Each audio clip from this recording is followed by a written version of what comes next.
সরকারি মেডিকেলের বর্জ্য ব্যবস্থাপনা নিয়ে আরো জানাতে পাবনা থেকে যুক্ত হচ্ছেন সহকর্মী খায়রুল ইসলাম।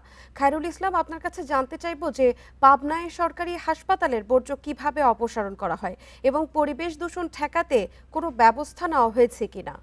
আসলে মেডিকেলের এই বজ্র যত্রতত্র ফেলে রাখার ফলে কিন্তু স্বাস্থ্য ঝুঁকি কিন্তু অনেকটাই বেড়ে যায়। আর আমি এখন দাঁড়িয়ে আছি পাবনা ২৫০ শয্যা পাবনা জেনারেল হাসপাতালে।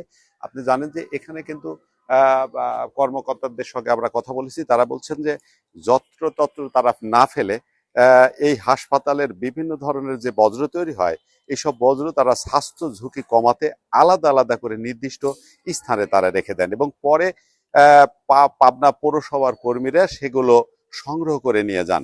তবে সরকারি ও বেসরকারি হাসপাতালগুলোর বজ্র অপসারণ ও ধ্বংস করতে প্রতিটি প্রতিষ্ঠানে কিন্তু আপনি জানেন যে ইনসিনারেটর স্থাপনের কিন্তু বিধান রয়েছে। তবে কোনো পাবনার কোনো হাসপাতালে এই ধরনের ব্যবস্থা না থাকায় চিকিৎসা বর্জ্য বাইরে অপসারণ করতে হচ্ছে বলে আসলে কর্মকর্তারা, চিকিৎসকের সঙ্গে সংশ্লিষ্ট কর্মকর্তারা আমাদের জানাচ্ছেন। তবে হাসপাতালের বজ্র ব্যবস্থাপনায় নেই কোনো আধুনিকতার কিন্তু ছোঁয়া।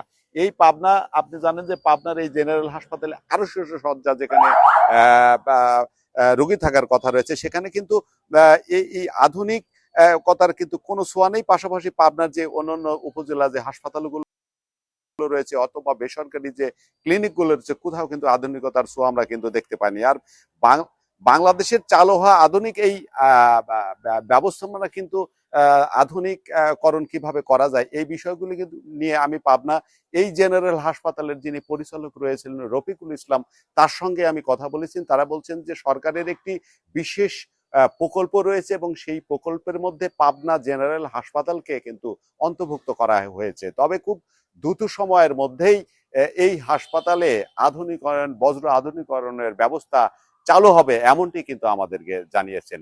এই ছিল আমার কাছে পাবনা থেকে সর্বশেষ। পাবনা মেডিকেল কলেজ হাসপাতাল থেকে বর্জ্য ব্যবস্থাপনা নিয়ে জানাচ্ছিলেন আমাদের সহকর্মী।